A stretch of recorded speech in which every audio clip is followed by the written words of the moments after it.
Hello viewers, ఈరోజు ఈ వీడియోలో స్వర్ణగిరి దేవాలయాన్ని సందర్శించుకుందామండి. ఈ స్వర్ణగిరి దేవాలయము మన తెలంగాణ రాష్ట్రంలోని యాదాద్రి భువనగిరి జిల్లా మానేపల్లి హిల్స్లో నిర్మించారు. ఇది దేవాలయానికి ఎంట్రన్స్. స్వర్ణగిరి శ్రీ వెంకటేశ్వర స్వామి దేవస్థానం అని ఉంది కదా. దాదాపు ఈ దేవాలయాన్ని 22 ఎకరాల్లో నిర్మించారట. రీసెంట్గా 2024 మార్చి 6వ తారీఖున మన చిన్నచీయర్ స్వామి గారి చేతుల మీదుగా ప్రాణప్రతిష్ఠ చేశారండి. ఇది గుడి లోపల ఎంట్రన్స్ అండి. ఇక్కడ నుంచి స్టెప్స్ ఉంటాయి పైకి గుడి లోపలికి వెళ్ళడానికి. అండ్ మనకి ఓన్ వెహికల్స్ కానీ ప్రైవేట్ వెహికల్స్లో కానీ వచ్చినప్పుడు మనం పార్కింగ్ కోసం బ్యాక్ సైడ్న పార్క్ చేసి అప్పుడు దర్శనం కోసం వెళ్ళాలండి. చూసారా ఎంత బాగుందో. ఇది శ్రీ పాంచతాత్ర ఆగమన తెన్నాచార్య సాంప్రదాయాలను అనుసరిస్తూ ఎంతో వైభవంగా ప్రాచీన శిల్పకళా శాస్త్రాలను అవలంబిస్తూ నిర్మించారండి. మన హైదరాబాద్కి డిస్టెన్స్ ఒక 50 కిలోమీటర్స్ ఉంటుందండి. బస్సులు, ఆటోలు అన్ని ఫెసిలిటీస్ ఉన్నాయి. ఈ విధంగా మనం బ్యాక్ సైడ్ నుంచి వెళ్ళి కార్ కానీ ఓన్ ఏదైనా ప్రైవేట్ వెహికల్స్ కానీ ఇక్కడ పార్క్ చేసుకొని మనం దర్శనానికి వెళ్ళొచ్చు. ఇంకా గుడిలోకి ఎంట్రన్స్ అవుతుంటేనే శ్రీమన్నారాయణ శ్రీమన్నారాయణ అనే చాంటింగ్తో చాలా గుడ్ వైబ్రేషన్స్, డివోషనల్ వైబ్రేషన్స్తో ఉందండి. ఇక్కడ టికెట్ కౌంటర్ ఉంటుంది. మనం పార్క్ చేసి వచ్చిన తర్వాత ఎంట్రన్స్లో ఇక్కడ మనకి టికెట్ తీసుకొని ఈ స్టెప్స్ ద్వారా మనం దర్శనానికి వెళ్ళొచ్చు. అంటే బ్యాక్ సైడ్ నుంచి, టెంపుల్ బ్యాక్ సైడ్ నుంచి వెళ్తున్నాం మనము. కొంచెం కన్స్ట్రక్షన్ గురించి తెలుసుకుందామండి. మొత్తం టెంపుల్ కన్స్ట్రక్షన్ అంతా కృష్ణశిల అనే శిలతో తయారు చేశారు. లోపల శ్రీవారి విగ్రహాలు కానీ, అమ్మవార్ల విగ్రహాలు కానీ, బయట గోపురాలు కానీ ప్రతి ఒక్క అణువణు ఇక్కడ కృష్ణశిల అనే శిలతో తయారు చేశారంటండి.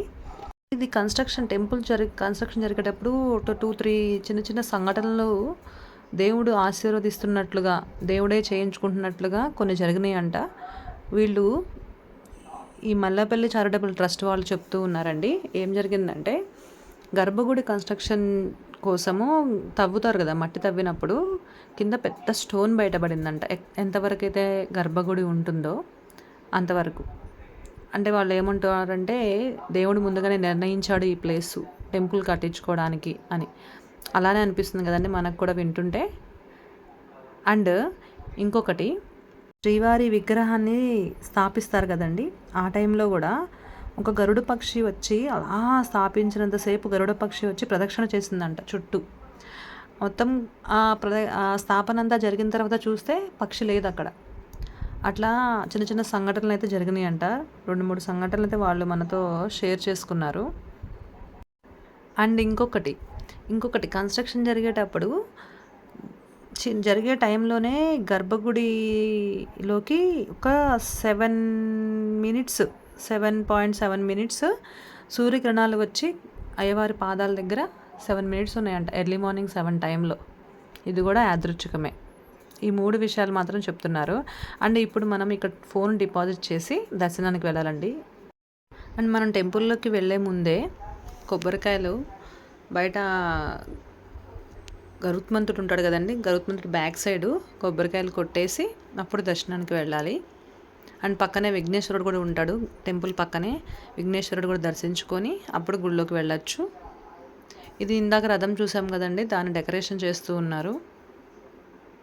బాగుంది. ఇది కూడా, ఈ రథం కూడా మొత్తం చోళ శైలిలో నిర్మించారంటండి. అలానే ఉంది.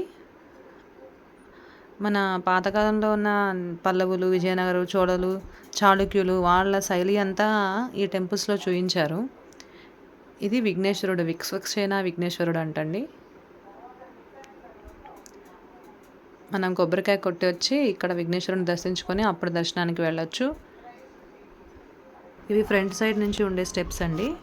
మనం బ్యాక్ సైడ్ నుంచి వచ్చాం కదా, ఫ్రంట్ సైడ్ నుంచి వచ్చి గరుత్మంతుడిని దర్శనం చేసుకోవాలి. ఇక్కడ వినాయకుడిని దర్శనం చేసుకొని అప్పుడు మనం లోపల శ్రీవారి దర్శనానికి వెళ్ళొచ్చు. పక్కనే శ్రీవారి దర్శనం ఉంటుంది. ఓవరాల్గా టెంపుల్ అంతా ఆ స్టోన్తో కన్స్ట్రక్షన్ చేయడం వల్ల ఎలాంటి కలర్స్ అవి ఏమీ లేకుండా చాలా బాగుందండి. నిజంగానే చోళులు, విజయనగర సామ్రాజ్యంలో ఉన్న శైలి అట్లా ఆ టైప్‌లో అన్నీ మిక్స్ చేసి కట్టారంట. మా పాప వెళ్ళింది గరుత్మంతుడి దగ్గరికి. హంపి నిర్మాణాన్ని కూడా స్ఫూర్తిగా తీసుకున్నారంటండి. కొన్ని కొన్ని ఉపాలయాలు ఉంటాయి కదా, అవి కన్స్ట్రక్షన్ చేసినప్పుడు కూడా అన్ని దేవాలయాల శైలిని మాత్రం ఇక్కడ అవలంబించారు. మేమైతే ఇప్పటికే దర్శనానికి వెళ్ళొచ్చేసామండి. ఇప్పుడు తూర్పు మాడవీధి అని ఉంది ఇక్కడ. అంటే మనము శ్రీవారిని దర్శనం చేసుకున్న తర్వాత బయటికి వచ్చిన తూర్పు మాడవీధిలోకే వస్తాము బయటికి. ఇక్కడ అంజని ముద్రలో ఉన్న ఆంజనేయ స్వామి ఉంటాడండి. ఓన్లీ ఏకశిలతో తయారు చేశారంటండి. 27 అడుగుల ఏకశిల ఆంజనేయ స్వామిని తయారు చేశారు. ఇది ఆంజనేయ స్వామి ఆపోజిట్ వ్యూ అండి ఇదంతా. అంజలి ముద్రలో ఉన్న ఆంజనేయ స్వామి శ్రీవారిని నమస్కరిస్తున్నట్లుగా ఉన్న 27 అడుగుల విగ్రహము. అండ్ ఇక్కడ 360 డిగ్రీస్ వీడియోస్ ఉంటాయి కదా పిల్లల కోసం, ఫ్యామిలీస్ అంతా దిగడానికి. ఇక్కడ అన్ని ఉపాలయాలు ఉంటాయండి. ఇది కృష్ణుడి విగ్రహము. ఇక్కడ పిల్లలు పుట్టిన వాళ్ళు కానీ ఎవరైనా దండం పెట్టుకుంటే పిల్లలు తొందరగా పుడతారంట. ఇప్పుడు మనం ఎంటర్ అయ్యేది పుష్కరిణి. మన ఇన్స్టాగ్రామ్లో కానీ మన సోషల్ మీడియాలో కానీ ఇప్పుడు ట్రెండ్ అవుతున్న పుష్కరిణి, వేద పుష్కరిణి అంటారు. వేద పుష్కరిణి అని ఎందుకు పేరు వచ్చిందంటే వేదమూర్తుల విగ్రహాలు 4 వైపులా ప్రతిష్ఠించారండి. 4 ద్వారాలు ఉంటాయి పుష్కరిణి చుట్టూ. ఇక్కడ మనకు కనబడేది స్తంభము. దీనికి ఎదురుగా స్తంభం ఉంటుందండి దీపారాధన చేసుకోవడానికి. కార్తీక మాసం కావడం వల్ల ఇక్కడ అందరూ 365 ఒత్తుల దీపారాధన అవన్నీ చేసుకుంటున్నారు ఈ ధ్వజస్తంభానికి. ఇప్పుడు ఎంట్రన్స్ అయ్యాము మనం పుష్కరిణిలోకి. ఈయనే మన జలనారాయణుడు. అలా శేషశయనం మీద నిద్రిస్తున్నట్లుగా జలనారాయణుని ఇక్కడ ప్రతిష్ఠించారండి. వేద పుష్కరిణి ఆ కార్నర్స్లో వేదాల మూర్తులను ప్రతిష్ఠించారు. 4 వేదాలకు సంబంధించిన వేదమూర్తులు ఉంటారు కదండి, ఆ వేదమూర్తులను ప్రతిష్ఠించడం వల్ల వేద పుష్కరిణి అనే పేరు వచ్చింది. ఇలాంటి జలనారాయణుడు మనకి నేపాల్లో ఉందంటండి. నేపాల్లో 40 అడుగుల విగ్రహం ఏదో ఉంటుందంట జలనారాయణ. అలాంటి స్ఫూర్తితో తీసుకొని ఇక్కడ మనకి ప్రతిష్ఠించారు. ఈ విధంగా 2 ఫ్లోర్స్లో నిర్మించారండి ఇది. అంటే మనం బయట స్టెప్స్ ఉంటాయి, బయట నుంచి ఎక్కి మనం పై ఫ్లోర్కి ఎక్కి కూడా పుష్కరిణి పైనుంచి వ్యూ చూడొచ్చు.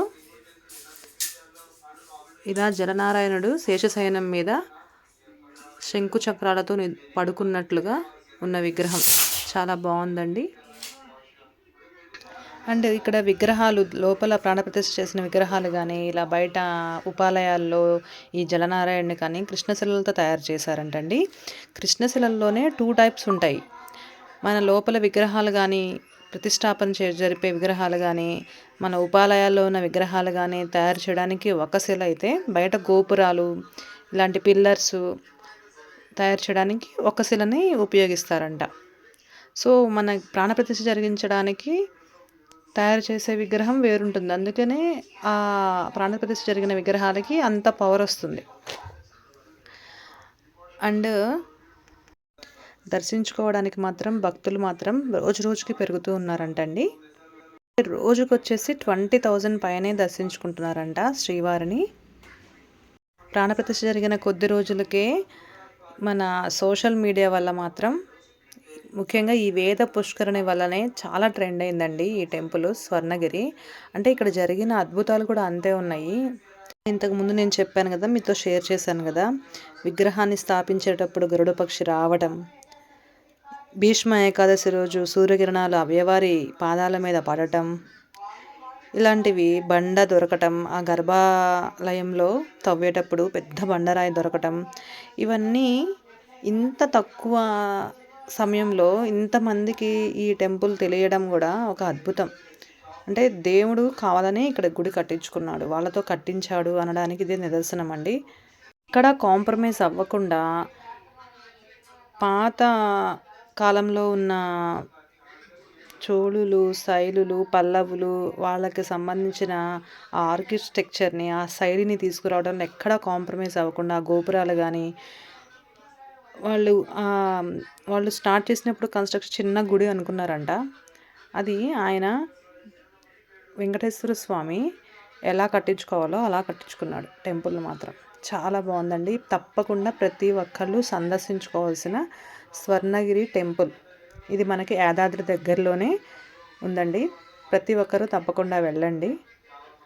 మనము ఇలాంటి టెంపుల్స్ పిల్లలకి చూపించడం వల్ల కూడా వాళ్ళకి తెలుస్తాయి, అన్నీ తెలుస్తాయి.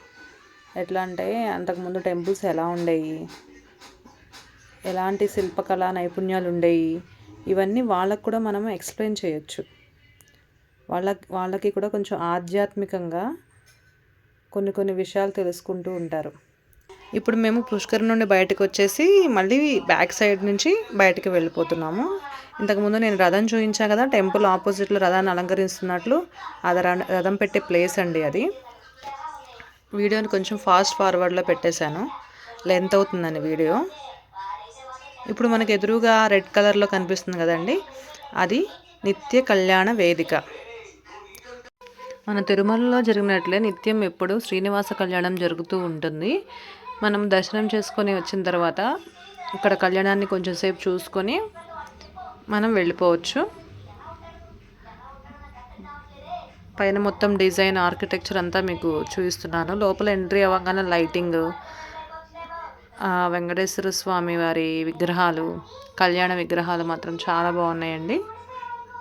మొత్తం చుట్టూ యాంబియన్స్ ఎలా ఇచ్చారంటే పైన మొత్తం లైటింగ్తో ఫాల్ సీలింగ్స్ అన్నీ ఉండి చుట్టూ అమ్మవారి ప్రతిరూపాలు అండ్ అయ్యవారి దశావతారాలు ఇచ్చారు. ఈ విధంగా ఇవన్నీ అమ్మవారివండి. కిందన్ని దశావతారాలన్నీ ఇచ్చారు. మనకు కనబడేది నరసింహస్వామి అవతారము, అట్లా అన్ని అవతారాలు ఇచ్చారు. చుట్టూ చూసారు, ఇదంతా ఓవరాల్గా మొత్తం హాల్. ఇక్కడ కూడా ఎక్కువ స్ట్రెంత్ పడేటట్లుగానే ఉన్నాయండి. స్ట్రెంత్ ఎక్కువ వచ్చినా కూడా ఇక్కడ ఎక్కువ మందే శ్రీవారి కళ్యాణాన్ని దర్శించుకోవచ్చు. అండ్ ఇక్కడే మనకి బ్యాక్ సైడ్న లక్ష్మీ అమ్మవారి అష్టలక్ష్మిల ఫోటో ఉందండి. ఈ విధంగా మనం ఇలా బయటకు వెళ్ళి ఎదురుగానే అన్నప్రసాదం పెడుతూ ఉంటారు. అయ్యవారి ప్రసాదాన్ని స్వీకరించి బయటికి వెళ్ళిపోవచ్చు. ఎవరైనా చూడని వాళ్ళు ఉంటే తప్పకుండా స్వర్ణగిరి టెంపుల్ని సందర్శించుకోండి. Thanks for watching my video అండి. ప్లీజ్ నా ఛానల్ని సబ్స్క్రైబ్ చేయండి. Thank you.